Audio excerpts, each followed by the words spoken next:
So today I am speaking with Andre from Bright Advocates located in Frankston. So welcome to you, Andre. Hi, Peter. Thanks for having me. No problems. So today we'll talk about buyers advocates and how it'll help and assist clients. So if you want to introduce yourself and tell me a little bit about what services as a buyers advocate do you provide? All right. So my name is Andre. I run a buyers agency based in Frankston. We focus mostly in home buying, but also we work with investors that want to invest in this local area. So a buyers agency or buyers advocacy helps buyers to purchase property, right? So we are a licensed real estate agent, but we represent the buyer in the transaction. And this can be by searching, negotiating property on behalf of buyers. Okay. And how do you find properties for clients? So if I was a client wanting to access your expertise, how do I come to you and how do you assist the clients in purchasing or finding the right properties for them? So besides the traditional ways that people are used to now, like with the online portals, right, the realestate.com or domain, we work with the database of agents. Let's say if a client is looking for two or three suburbs, we would be contacting close to 100 agents on a weekly basis. So this is by emailing them with a brief and also texting or calling the agents and just trying to find opportunities for these buyers. And this is a big advantage because, number one, agents know that we only work with qualified buyers, right? So they are ready to buy. So there's some rapport there, some trust there. And also because we do this every day, we're very assertive with negotiations or with the brief that we working on. Okay. And how do you determine the value of a property? Yeah, that's a good question because and that can be quite tricky, especially for first home buyers or more inexperienced buyers, right? Mm-hmm. But just on a short form, there's two ways really to value a property. It's through the comparable sales, so recent properties that were sold that have similar attributes, right? And also the land value plus improvements done on the land. So finding out what's the price per square meter, and after finding out what's the replacement value of that property. Most agents and also myself, I usually go through the comparable sales route.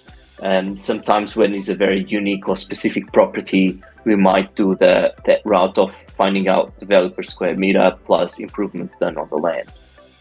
And in terms of approaching and negotiating with sellers, how do you negotiate with them in terms of getting the pretty much the right price for the client so they're not overpaying for a property? What's your Yeah, that's a good question, Peter. And I do believe in win-win situations, right?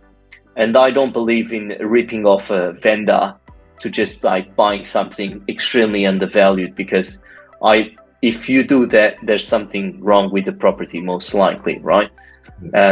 So I think with negotiating is really understanding what's the value of the property and strategizing in a way that we can put an offer that goes towards that value and negotiate in that way, rather than just trying to lowball or trying to, trying different techniques that some of amateur buyers try.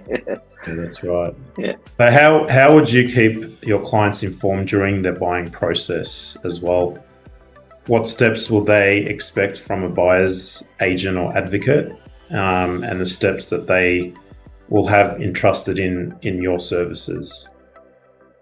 Yeah, so with buyers, right? So when a buyer engages to purchase a property on their behalf and represent them, we communicate them on a weekly basis with updates, or sometimes if there's no new properties, we just say there were not new properties for your brief this week. But I make sure that there's a weekly communication there with buyers. And we have our own systems and portals too that buyers can access and look at the information to see if anything came up new for them. That sounds good. So as a client that's never used your services or a buyer's advocate, what are the benefits that they can get from services from yourself, and start to finish, like what can they expect? So how can they get in touch with a buyer's advocate and the process that they can expect? Yeah, good question, because I think that's the main thing when a buyer never used the buyer's advocate. There's a lot of unknown on that, right? So, but understanding that we are professionals, right? That we transact, every day of the week, so we know exactly the ins and outs of what it means to buy a property.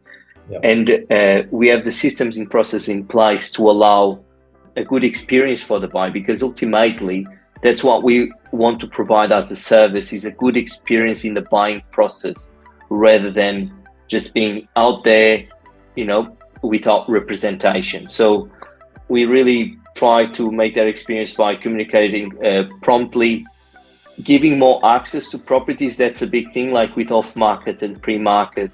I would say 35% of clients purchase their home off-market, so giving access to more properties, and also handling negotiations and mediating all the professionals needed for the transaction. So we do that on behalf of the buyer, so they don't have to be worrying about that. Got it. Yeah. Okay. With your clientele, do they usually come to you with pre-approval in place? So they'll come to Andre from Bright Advocates and say, Andre, I've got my pre-approval in place. I've got, say, 700,000 to spend. These are the other suburbs I'm looking at. Or do you usually have them coming to you without any pre-approval in place and say, property-wise, what can you give me for X amount of dollars, and how can I go about possibly obtaining finances, etc.? Yeah, usually most of the times buyers would come to me with a specific budget that was given by their broker or bank. Yeah. And we only work with clients that are pre-approved, right? Otherwise, wouldn't make sense for us to engage a client that doesn't have finance ready. Yeah. But I do find sometimes some prospects or some potential clients, they come to us a bit confused, and sometimes they actually don't know much, because I think there's also been of lack of an education in that end with finance. They don't know, or they have a relationship with a specific bank, and the bank said that that what they can borrow is quite low. So I do always ask the question if they're working with a broker, or if they look at all their options in terms of finance. Yeah. Okay. So how can people get in touch with you if they did want to reach out to a buyer's advocate? Give us your details, and hopefully we can see some future clients working alongside buyer's advocates.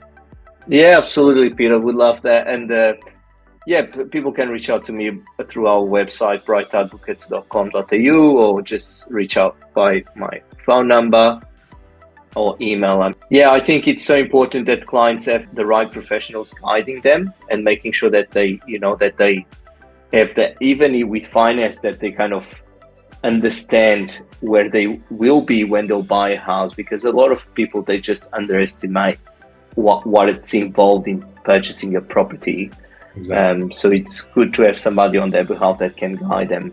It's good to have a team as well. So if you got like your broker in place, you've got a good buyer's advocate, you've got a conveyancer, you've got a financial planner as well, all works together to help them achieve their end goal, which we're all wanting to achieve for our clients, is pretty much achieving the end goal and success in purchasing could be forever home, their first purchase, could be investment properties.